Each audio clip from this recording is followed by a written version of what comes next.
Hey Stoic soul, welcome back to the kind of darkness where warriors sharpen their minds, not just their swords.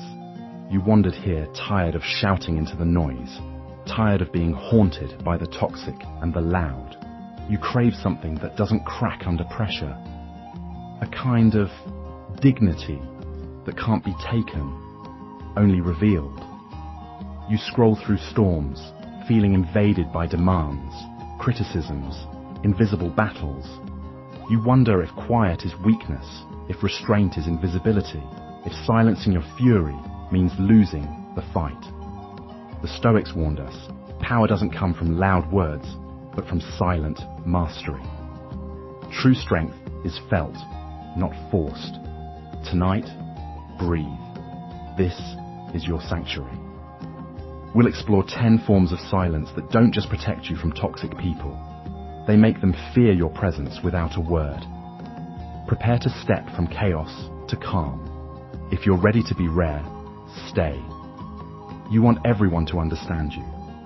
You already feel haunted by the need to justify every choice, every mood, every distant hour. The more you explain, the less you feel seen. Tonight, we ask what happens when you stop handing out justifications, when your actions speak and your words become rare. The silent boundary you draw tells a story clearer than any speech ever could. Imagine walking through life with a large laminated ID badge strung around your neck. On it, every reason for your latest haircut, your third coffee, your existential sigh at 3:17 p.m. last Thursday. Now picture slipping that badge off. The air suddenly feels lighter. Not to mention your wardrobe aesthetic just improved by 200%. That's the first taste of the power of not explaining yourself. The hidden freedom of living without tickets to the justification carnival. Others may line up with their popcorn, ready for the show, but you are off on your own ride entirely. Stoicism didn't invent the closed mouth, but it certainly perfected it. Marcus Aurelius himself never rolled up to the agora and announced, "So, let me walk you through why I woke up grumpy, dear Romans." Instead, he let his actions, his discipline, his devotion to duty, his refusal to throw a javelin at the Senate, do the talking. When you decline to explain, you're not just preserving peace for yourself, you're making space for others to wonder. Let them ponder. Let them invent backstories. You become an enigmatic force, like a mysterious monolith in the desert, or a person who brings their own pen to the bank. There's a kind of luxurious quiet in not responding to every inquiring look. When your friend tilts their head and asks, "Why are you ordering pineapple on pizza?" you could launch into dissertation mode, tropical flavor profiles, structural cheese integrity, potential vitamin C deficiency, or you could say nothing. Maybe you just smile like you harbor the secrets of ancient astronauts and let the mystery marinate beneath the mozzarella. Life gets richer when you leave space for wonder, and maybe a little confusion. Silence doesn't mean cold indifference. Rather, it is respect for your own inner world, your values, your reasoning, your midnight epiphanies about the futility of ironing socks. These things belong to you. Not explaining yourself is a rebellion against the tyranny of compulsive oversharing. It's an invitation for deeper connections. When you do speak, people listen closer. And if they still demand explanations, remember the timeless wisdom. Your life is not a group project. Of course, this is not about becoming an inscrutable statue, though if you'd like to try communicating only through interpretive dance, that's your journey. This is about recognizing when silence serves you. Some days, the greatest revelation you can offer is the serenity of being unapologetically yourself. In a world where everyone is desperate to be understood, the person comfortable with being misunderstood is a legend. Or, at the very least, a surprisingly well-rested individual. So, tonight, as you drift off, loosen your grip on the need to clarify and justify. Picture those explanations floating away, like helium balloons at a festival where the only rule is that you need not explain your footwear choices or your dreams. Your mind is quieter, your soul is calmer, and perhaps in the hush you'll find freedom, the soothing realization that you, alone, decide the story your silence tells. You bite your tongue, but your mind rages. The world teaches you that a quick reaction is proof of strength. Toxic people want you impulsive, predictable, easy to manipulate. But the Stoic pause, the practiced breath between stimulus and response, renders you unreadable, untouchable. Your emotions become yours alone, not open invitations for chaos. Picture this. Someone says something that pokes your softest spot.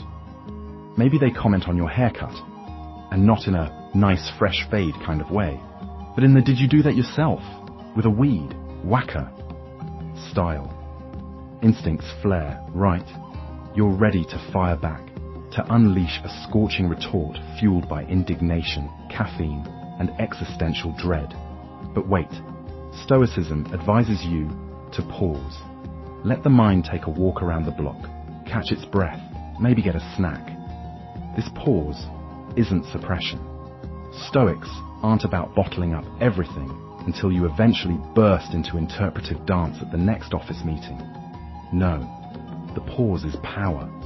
It's like putting your emotions in a very comfortable, bean-bag-shaped waiting room. Let your initial reaction arrive, acknowledge it, and then ask, how much rent are you paying to live in my head? Most angry impulses don't have a good answer. They tend to pack up and leave when confronted with that kind of rational skepticism. Think of Marcus Aurelius, scribbling in his journal late at night, wrapping his purple-draped emperor toga just a little tighter, muttering to himself, people will say unkind things tomorrow. Oh, well, will I serve the empire better by yelling at the baker for burning my bread? Probably not. That moment, that pregnant pause, transforms reaction into response, like baking wild dough into gourmet Stoic baguettes, crusty on the outside, but soft with wisdom on the inside. Modern life is essentially a series of emotional fire drills. Your inbox pings, your phone buzzes, your cat demands you explain the concept of quantum mechanics. Again, but every time life lobs chaos your way, you have the option to slow down, observe the inner weather pattern, and decide whether to panic, laugh, or just order a pizza. The pause releases you from the tyranny of other people's chaos. You are no longer a marionette jerked by every string they pull. Instead, you're the chill puppet master reclining in the balcony, eating popcorn with a look that says, "Not today, Saturn." Science is catching up to this ancient wisdom. Neuroscientists tell us a reactive brain is a primitive brain. The fight or flight was perfect for saber-toothed tigers, but not for Susan from accounting. The Stoic pause actually gives your prefrontal cortex, aka the wise, responsible side, a shot at joining the conversation, instead of leaving everything up to your inner cave person, who thinks clubbing things is a valid problem-solving technique. Practicing the pause doesn't mean you stop caring or turn into an emotionless robot, unless you're into that sort of thing. No judgment, C3PO. It means you choose when, where, and how to express what you feel. Your feelings, once wrangled by the pause, become precision tools rather than blunt hammers. You can deploy humor, compassion, or silence exactly when most effective. Sometimes the best power move is simply a raised eyebrow and a cryptic smile that says, "I know something you don't, and my peace is non-refundable." As you drift on the edge of sleep, imagine yourself not as someone battered by every wave of feeling, but as the seasoned sailor, steering your ship toward calm waters. The Stoic pause is your anchor. Hold it gently. Feel the urge to react, tumble and settle, like stones sinking to the bottom of a tranquil pond. You've earned the right to respond on your own time, in your own way, from a place of calm, not chaos. And isn't that the secret? Sometimes true strength says nothing at all. Imagine, their insults fly, their jabs probe, yet you remain unmoved, a stone in the stream. You've been told not reacting means you're cold. But what if it's the highest form of power? By feeding no flames, you starve their need for drama. Stillness isn't surrender, it's sovereignty. Picture an ancient philosopher reclining by a bustling Athenian marketplace, not because he's lazy, but because he knows nothing productive emerges from arguing over the price of olives. Two merchants scream about who's got the juiciest produce, but our philosopher just chews quietly. Unmoved, he watches as tomatoes become airborne ammunition, and yet, like a wise tortoise, he musters only a slight eyebrow raise. That's the art of non-reactivity. You're not boring. You're just emotionally gluten-free. In modern life, non-reactivity is your personal invisibility cloak. You slip through meetings, family dinners, and group chats without absorbing everyone's chaos as your own. Someone sends a snarky text. Pause. Read it once. Read it again in a British accent for dramatic effect. Then just do nothing. Smile at your phone like you know a secret about the universe, because truly, you do. You know you're not obligated to dance every time someone else turns up the volume of their chaos. Silence becomes your mic drop. To be non-reactive is not to bottle up emotions or become an android chanting, "I have transcended pettiness." Reactivity is a reflex. Non-reactivity is a reasoned choice. Marcus Aurelius, emperor and part-time Stoic blogger, wrote nightly reminders to himself. You don't have to respond to every provocation. Imagine Marcus at a dinner party. Someone knocks over his chalice. Does he launch into a rant about respect? No. He raises his eyebrows, again the key Stoic reflex, dabs at his toga, and keeps eating his grapes. Probably organic, because even emperors like a little luxury. Humans are wired to react. Your brain thinks a minor inconvenience, like a rude email, is a saber-toothed tiger lurking in your inbox. Suddenly, you're rehearsing imaginary arguments in the shower. But non-reactivity teaches you the fine art of psychological aikido, using their energy to keep yourself balanced while they trip over their own anxieties.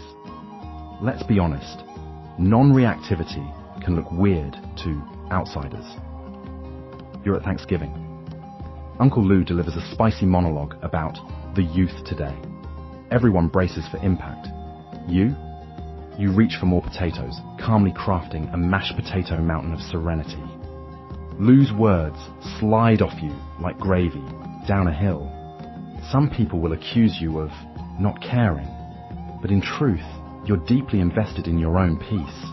You care so much about your internal state that you refuse to rent it out to every cranky commentator. This approach can be delightfully subversive. People expect sparks. Instead, you hand them a moist towelette and ask if they're done. The art is to observe, like David Attenborough in The Wild, quietly chronicling the mating calls of people seeking validation through chaos. And now we see the common keyboard warrior, ruffled in his natural habitat, awaiting a reply. But you, the majestic observer, glide by, untouchable. Non-reactivity is not passive resignation, it's active wisdom. It's answering provocation with a soft exhale. It's choosing what deserves a response and what deserves a gentle, stoic shrug. By not letting your emotions be remote-controlled by the world, you claim authorship over your own narrative. You might not control what others say or do, but you do control your script. Silent, steady, and superbly comedic.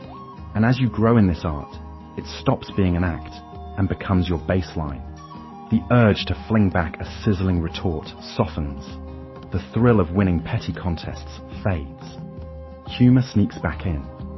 You become the person who can turn an awkward moment into an inside joke, one only your wiser self is in on. In a world addicted to reaction, you're the rare bird that finds freedom in stillness. Congratulations. You're not a robot. You're simply composed, cool, and quietly in charge. You're wired to crave a nod, a grin, a like. Toxic people sense this hunger. They dangle approval, then withhold it for control. When you learn to walk away from validation, to affirm yourself quietly, you eliminate their leverage entirely. They cannot withhold what you do not crave. You know that feeling when you post something online, and within seconds, you check for a single glowing notification. Stoics, 2,000 years ago, didn't have Instagram, but they absolutely understood this urge. Back in ancient Rome, people jostled for applause in the forum and meaningful nods at dinner parties, a deeply human itch for a cosmic thumbs up. But Marcus Aurelius, who'd crash any toga-wearing influencer's dreams, once wrote, "It never ceases to amaze me. We all love ourselves more than other people, but care more about their opinion than our own. Imagine posting to your feed, and only your grandma likes it. And she accidentally comments nice on a picture of your lunch. That's the ancient Roman version of going viral. When we're hooked on approval, toxic personalities have us precisely where they want us.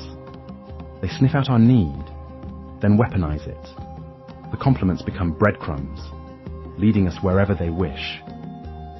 One moment, you're basking in their praise for your incredibly average spreadsheet. The next, the silence is deafening. Suddenly you're spending an hour deciding whether a spreadsheet can, in fact, be inspirational. Spoiler, it can't. Yet the simple power to approve or ignore you, to smile or not, is all it takes to send your self-worth on a roller coaster operated by someone who can't even pronounce amygdala. So, let's break the fourth wall of the mind. Ask, why do I need this applause? If you close your eyes and actually picture the validation you crave, what does it look like? Is it a literal gold star? Is it someone saying, "Fantastic job, you've completed adulthood," with a confetti cannon? Or is it just an absence of criticism? The truth is, external validation is never as satisfying as your brain tells you it will be. Ever eaten an entire cake because one person said you might be looking slimmer? No judgment. But has it ever filled that hungry spot inside? Or does it feed the monster more? Stoic detachment isn't about becoming a cold robot, impervious to all human interaction. Imagine a robot at a birthday party. I do not require cake. I do not require praise. Please enjoy your social customs, fleshy humans. Detachment is actually self-compassion in disguise. It means giving yourself the applause first, before you ever walk on stage. It's smiling quietly at your reflection, because you like what you see, regardless of public polls. You're the judge and the jury. You're also the audience and the entire percussion section. Approving yourself doesn't make you arrogant. It makes you unshakable. Imagine every like or upvote is simply a passing car honking in traffic. Sometimes polite, sometimes enthusiastic, sometimes a bit unhinged, but never the measure of your journey. Seneca said it best. A wise man is content with himself. Sure, he probably never tried to impress a room with his PowerPoint transitions, but the principle holds. Contentment grows when we stop waiting for the peanut gallery's applause and learn to enjoy our own company, even when the peanut gallery is just our own inner critic, tossing invisible debris. So, how do you dethrone the validation overlords in your life? Begin with tiny acts of rebellion. Compliment yourself in the mirror, even if you look like you just woke up from a 12-year nap. Finish a task and mentally fist bump yourself. If you absolutely must check the group chat after sending a message, let the silence sit for a minute, then disappear into a stoic daydream about Roman senators, giving you a slow clap. Eventually, you'll realize that the loudest applause you'll ever need is the quiet confidence of knowing you don't need any at all. And that, my friend, is when the toxic validation merchants will find their magic gone. They can keep their carrots. You're growing your own garden now. Some stay to argue, to prove, to beg for closure. But you, warrior, perfect the unannounced exit, the decision to leave without theatrics. A toxic person's worst nightmare is abandonment. With dignity, your walking away without explanation makes you unforgettable and untouchable at the same time. See, people expect drama. They anticipate stormy exits, epic monologues, and doors slamming so hard that even the neighbor's cat files a noise complaint. But you, a modern Stoic Houdini, prefer the ancient art of ghosting, performed not with pettiness, but pure composure. You decline the role of main character in anyone else's chaos. Instead, you vanish like a gallon of ice cream in a roommate's situation, with zero witnesses, but lingering questions. It's not passive aggressiveness, it's pro-level restraint. The moment you realize the dialogue is a loop-de-loop of blame, defensiveness, or emotional judo, you unclip your mental microphone and exit stage left. No need to announce to the audience that the show is over. Just leave them with the baffling silence of your absence. An understated poof. In an age of receipts, red notifications, and online tracking, true power is in the mystery of non-engagement. You become the Loch Ness monster of confrontation. Did you even exist? Are you loyal or a legend? Stoicism isn't about running from challenge. It's about recognizing what deserves your energy and what will devour it like a vending machine that eats every coin. Toxic cycles thrive on reaction. They're like reality TV producers, desperate for fresh footage. By giving them nothing, you yank the plug on their emotional programming. Cue one lone cricket chirping. Of course, some will demand explanations. You owe me closure, they'll declare, as if closure comes like a package from Amazon, trackable and guaranteed. But the Stoic way isn't to deliver lengthy manifestos. If your only closure is a locked door and a peaceful mind, that's sufficient. Remember, not every story needs a neat ending. Sometimes, the most powerful punctuation is the ellipsis, or in your case, the silent walk off stage. This exit isn't cold, it's compassionate, to yourself. No declarations of resentment, no vows of revenge, just a gentle choice to retreat from what pulls you down. Taking a step away is often the kindest thing you do for both parties, even if the other person will never see it as a benevolent act. Clarity rarely arrives at midnight shouting matches or emoji-laden essays. In fact, quietly leaving is less about the other person and more about the personal ceremony of dignity. You honor your boundaries so quietly, even Gandalf would nod approvingly at your "you shall not pass" energy. Think of it as the psychological equivalent of a ninja smoke bomb. One blink, and boom, you're in a happier headspace, while drama stands alone, bewildered and talking to itself. People rarely forget the ones who walk away without a sound. There's mystique in silence. Maybe one day, someone will try to recall the last words you said to them, only to realize with a shiver that you left before the argument even started. That's the true mark of spiritual escape artistry. Not just leaving the room, but leaving the script entirely. So, warrior, polish your silent exit. Cultivate the discipline to vanish, not out of spite, but out of wisdom. In a world addicted to noise and spectacle, your quiet resolve is its own kind of revolution. You don't slam doors, you just quietly step through them, once and for all. Toxic people read faces, scan voices. They fumble to decode your calm. fearing what they cannot predict. Your serenity is a locked chest without a key. It's the power of not reacting to either praise or provocation, just existing in the storm without bending. Now, imagine yourself as a marble statue in the middle of a bustling train station. Travelers rush by. Somebody accidentally bumps against you. Coffee almost makes friends with your freshly polished foot. Not a twitch. That statue doesn't glare, doesn't sigh in exasperation, and certainly doesn't Instagram it or suffering. This is unreadable serenity, a force field of composure. Of course, you are not actually made of marble. If you were, leg day at the gym would be permanently cancelled, and pigeons would grow very fond of you. But the metaphor holds. To live with unreadable serenity is to absorb life's jostles with an interior that's soft, flexible, and unstoppable.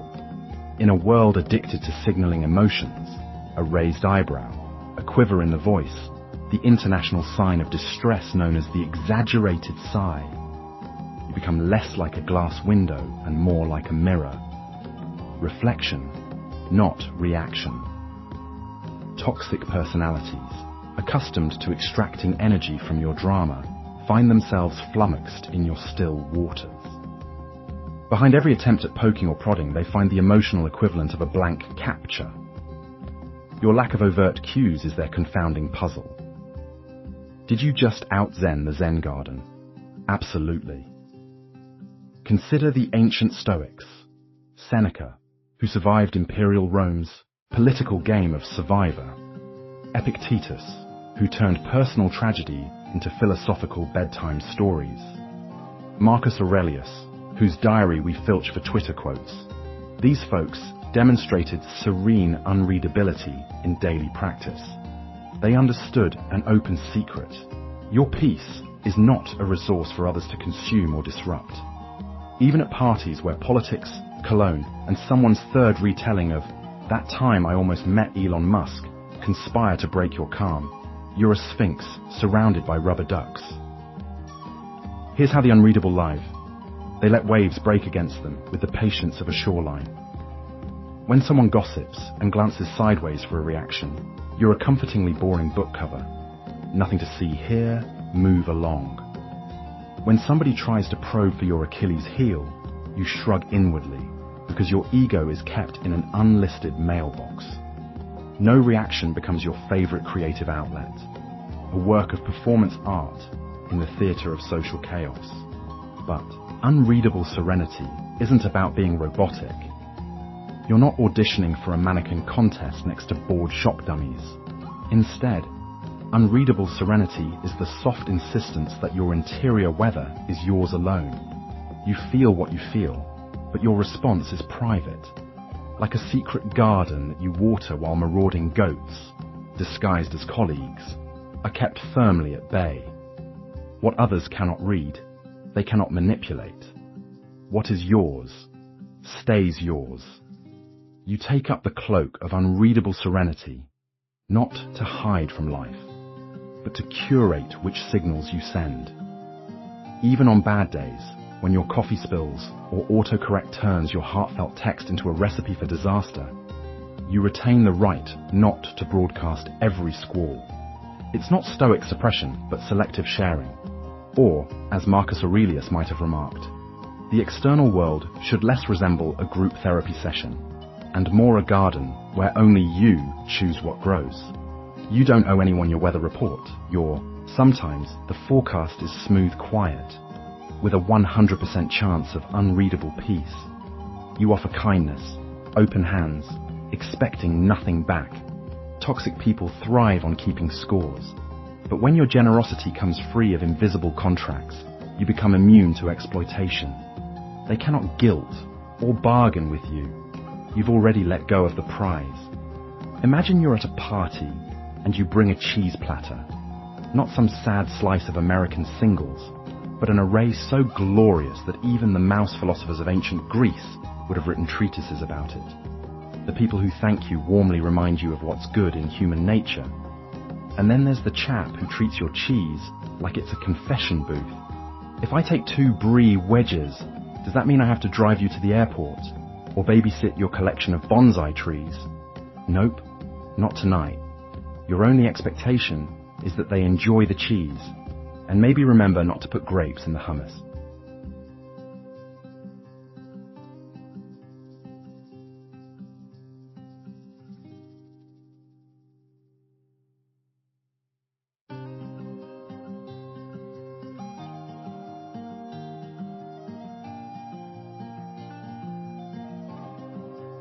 Unconditioned giving is unshakable, like Marcus Aurelius in Comfy Socks. The Stoics taught that virtue is its own reward, and you, my friend, are philosophical royalty walking among mere coin counters. When you stop tallying up who owes whom, you poke holes in the emotional abacus that manipulators love so dearly. They can't use math against you if you refuse to play Monopoly in the first place. Toxic personalities spin webs of obligation, weaving tiny strings around every gesture. I did X, so you owe me Y, and also a thank you card with 3 exclamation points. When you are truly generous, you slip right through that sticky spider silk like a buttered philosopher. You hand out favors with the breezy air of a benevolent wizard, cape optional. But sometimes the world looks sideways at you. You're too generous. People will walk all over you, they say, as if you were an ancient Roman doormat. What they miss is the underlying strength of untethered giving. True, it can seem naive, until you realize that your power comes from expecting nothing. An untethered gift is like tossing a paper boat on a river. You let it go, marvel at the journey, and resist the urge to send it a GPS tracker. Let's get real though. Untangling your giving from expectation doesn't mean never saying no or being everyone's emotional ATM. Stoic generosity isn't martyrdom. It's a robust yes to what aligns with your values and a calm, gentle nope to attempts at manipulation. You give freely and you keep your soul uncluttered, like Epictetus after a spring cleaning. Consider this. People may look confused when you don't want payback. They might even escalate their efforts to draw you into their drama. The guilt invites, the bargains, the just this once appeals. Some will say, but how can I possibly repay you? Smile and shrug, or, if you're feeling cheeky, casually mention they can pay it forward by not double dipping in the salsa. In next time. By practicing generosity without invisible strings, you harbor a kind of secret comedic superpower. When someone tries to guilt trip you for not accepting their favor in return, you just channel your inner Seneca, laugh gently, thank them, and ask if they'd like another slice of existential cheddar. You remain free, unshaken, and impossible to ensnare. In the end, it's simple. Give when you can, expect nothing, be surprised by goodness, and hold the credit ledger with the same regard you give an expired Blockbuster card. In this letting go, you become light, contagious, almost annoyingly serene, and the scorekeepers, left empty-handed, realize you were playing Stoic chess the whole time. You deflect their poisons, not with anger, but with laughter, a disarming, unbothered smile. Stoics saw humor as the sign of a resilient mind. Toxic people hate what they can't anger. Humor both confuses and dissolves their grip. Irony becomes your armor, levity your shield. Picture yourself at a family gathering, marinated in awkward small talk, and Uncle Greg launches into his yearly, "You'll never make it in the big city" speech. Instead of feeling heat rise in your cheeks, imagine Igor the Stoic, lounging on a hypothetical cloud, raising one philosophical eyebrow. You reply with that signature Stoic grin. You know, Uncle Greg, Socrates would have loved your skepticism. The table stirs, and Greg is left baffled, possibly wondering if you're agreeing or roasting him. The power of humor isn't just deflection. It's a creative rerouting of the emotional highway. Suddenly, Everyone's driving little error-prone clown cars instead of battle tanks. The Stoics themselves were no strangers to a well-placed joke, provided it was upstream of cruelty. Seneca advised that laughter, like salt, should season life, not pickle it. If life is a stew and you're feeling too spicy, sprinkle in some irony to let off steam. Marcus Aurelius mused that life is so brief, it'd be absurd to take every slight personally. If you can turn misery into comedy, one of the rare alchemies requiring only introspection and a raised eyebrow, the barbs thrown at you pass through a fog of giggles and paradox. Humor is the controlled demolition of pomposity. Let's say you have a colleague whose job seems to be loudly announcing everyone else's mistakes. Next time they lunge in for a dramatic sigh, try this. Sip your coffee, nod sagely, and say, "At least my mistakes are more creative than my sandwich choices." Instantly, the critique shrinks into the punchline. By laughing at yourself, you give nobody else the power to laugh at you cruelly. Owning the joke is a Stoic magic trick. Your embarrassment dissolves, and your critics, deprived of satisfaction, drift back to their lairs like vampires sniffing for resentment. Inside the halls of your mind, picture humor as your court jester, wise enough to point out folly, nimble enough to dodge tomatoes. The world will serve up eggshell moments, but remembering that your mind is Teflon coated with wit keeps the yolks from staining your soul.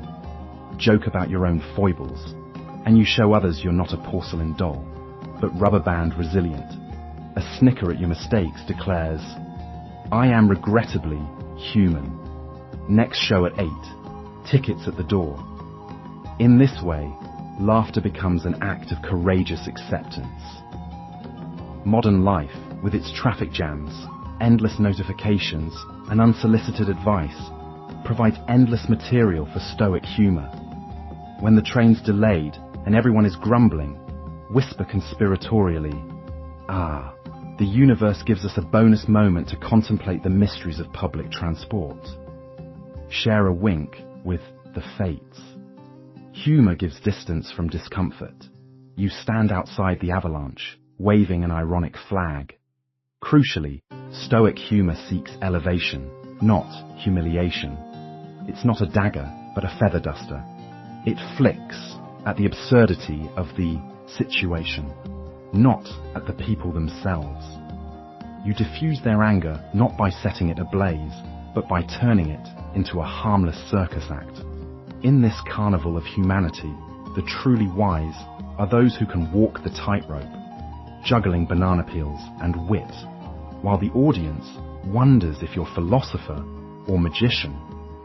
End the day reflecting on what made you laugh. Rewind the film, slow motion through your silliest reactions, and notice how your would-be stressors become background extras in the comedy of your existence. When you wield humor as your shield, you don't just survive the chaos, you moonwalk through it, serenading the drama with your unruffled, grinning heart. A toxic mind expects fireworks when a line is drawn, a tussle, an explosion, a scene.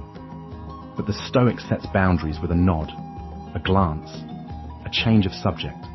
The power is in consistency, not confrontation. Quiet no's are more haunting than thunderous refusals. Imagine you're at a family dinner. Cousin Greg, emboldened by his fourth soda and an uncanny ability to ignore social cues, begins reciting his infamous theory on why nobody should ever eat gluten, touch gluten, or name their children after grains. The old you might have engaged, whip in hand, ready for an intellectual rodeo. Stoic you simply wipes a crumb from your sleeve, smiles at Greg, and asks Aunt Linda what she's planting in her garden this year. Greg's monologue fades, deflated like a souffle exposed to a cold draft. That's the Stoic boundary. Not a wall, but a gentle mist that drifts in and redirects the weather. Boundaries are not posted as neon signs reading, "Do not enter, danger of inner turmoil." They are more like those velvet ropes in museums, gently reminding wandering tourists, not to touch the 4,000-year-old vase of your emotional life. If someone steps too close, they don't receive a tackle from security. They get a gentle reminder. The rope is repositioned an inch further away, and the unspoken understanding remains. Stoics know that enforcing boundaries shouldn't invoke an opera. It's not melodramatic. There's no need for a soliloquy about your needs, nor should you unsheath a spreadsheet of reasons labeled "Why Your Behavior Violates My Peace," Volume 4. Instead, boundaries flow, subtle but unwavering. When someone pokes at your patience, you respond with a polite but firm, "I'm not discussing that," and then pivot to admiring the weather. Because honestly, nobody's ever gotten into an argument about clouds. Most of us have been trained by sitcoms and viral videos to expect that drama is the soundtrack to personal growth. The Stoic sees growth as what happens when the noise fades and you finally hear your own intentions. If you want to be respected, don't shout for respect. Demonstrate it in the quirk of your eyebrow and the calm of your refusal. Picture your boundaries as the world's most polite bouncer at the door of your mind. They don't shove anyone down the stairs. They simply scan the guest list, shake their head with an apologetic smile, and direct drama to the velvet rope outside. The party within continues peacefully, the music of your thoughts uninterrupted. When you refuse drama, you create a space that is drama-proof, like a living room filled with white noise and the faint scent of jasmine tea. In this space, even the determined chaos agents, those overly enthusiastic co-workers or passive-aggressive relatives, eventually realize that antics are met not with gasoline, but with a gentle, persistent fog of indifference. Boundary setting, then, becomes an elegant art. Not the swinging of swords, but the thoughtful placing of stones in a Zen garden. You don't owe anyone a justification for your boundaries. The more explanation you provide, the more it sounds like permission being requested from the person testing your limits. Instead, let your no be as natural and as unremarkable as breathing out after breathing in. Your emotional ecosystem thanks you. In the end, cultivating boundaries without drama is like tending a bonsai tree. Slow, deliberate, and baffling to those expecting wild, unruly growth. Over time, your landscape takes shape, tranquil and quietly powerful. Noted not for the battles it's witnessed, but for the solace it offers. The Stoic does not need victory parades, just the quiet satisfaction of untroubled space. Toxic people feast on your attention, your time, energy, presence. You, instead, become the rarest resource, truly, peacefully unavailable. Your silence isn't punishment, it's clarity. When you no longer rush to every beckoning, you shatter their illusion of control. Imagine you're a Wi-Fi signal in a coffee shop. At first, everyone's desperation for connection is almost flattering. Then, you unplug the router. Suddenly, there's a hush. No one quite knows what to do with themselves. That's your new role. Elusive signal. Serene ghost.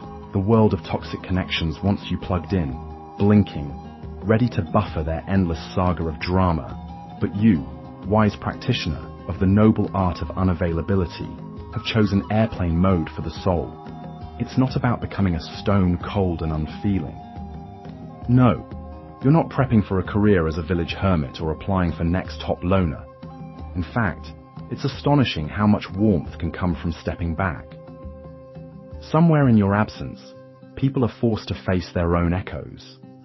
A quiet room reveals more than chaos ever will. Your lack of response becomes a mirror. Suddenly, all those loud, unreasonable demands have nowhere to bounce except back at the demander. If a toxic person tries to drag you into an argument, Consider responding like a highly evolved tortoise. Retreat, retract, refuse to stick your head out for anything less than a leaf of wisdom. Never mistake this for weakness. In Stoic terms, you control what you give, not what they want. Not replying is a reply. Not showing up is a showing up for yourself. Sometimes, the best performance is leaving the stage mid-drama and letting the curtain fall. No bows, no encores, just one dignified exit. And yes, expect some tantrums, flustered texts, long-winded voicemails, specialty guilt trips, like those awkward inflatable arm-flailing tube men outside used car dealerships. That's okay, let them flap. True serenity isn't about sitting serenely in a calm world, it's about finding calm while inflatable tube. People rage all around you. Your silence is not emptiness. It is an invitation for self-respect to move in. Furniture, plants, peaceful playlists, and all. Each time you refrain from responding, visualize yourself wrapping up a priceless relic in velvet. Your presence is that valuable. Only a select few are allowed a viewing. Most can marvel from a respectful distance, behind glass, whispering. There's the legend. They say he once left a text on red for eternity. Some will take your silence personally. Let them. Unavailability forces introspection, and if that's a storm, let it rain somewhere else. You're too busy basking in the sun of your newfound boundaries, toes wriggling safely out of reach. So here we are, warrior, subtle, silent, still. You walked through a gauntlet most can't even name, trading noise for clarity, chaos for calm. Let toxic minds crave attention, applause, explanation. You're building a peace that's respect in every room you ever enter. Every time you choose not to react, every time your silence becomes your shield, you remind yourself that you are the storm's eye, not its victim. Walk softly tonight. Let your dignity echo in every step you take, away from what poisons you. No words, no fuss. Your power is noticed, even when it is unspoken. Leave your mark by leaving quietly. You are proof that the rarest strength is calm, and the loudest statement is silence. So here we are, warrior, subtle, silent, still. You walk through a gauntlet most can't even name, trading noise for clarity, chaos for calm. Let toxic minds crave attention, applause, explanation. You're building a peace that's respect in every room you ever enter. Every time you choose not to react, every time your silence becomes your shield, you remind yourself that you are the storm's eye, not its victim. Walk softly tonight. Let your dignity echo in every step you take away from what poisons you. No words, no fuss. Your power is noticed, even when it is unspoken. Leave your mark by leaving quietly. You are proof that the rarest strength is calm, and the loudest statement is silence.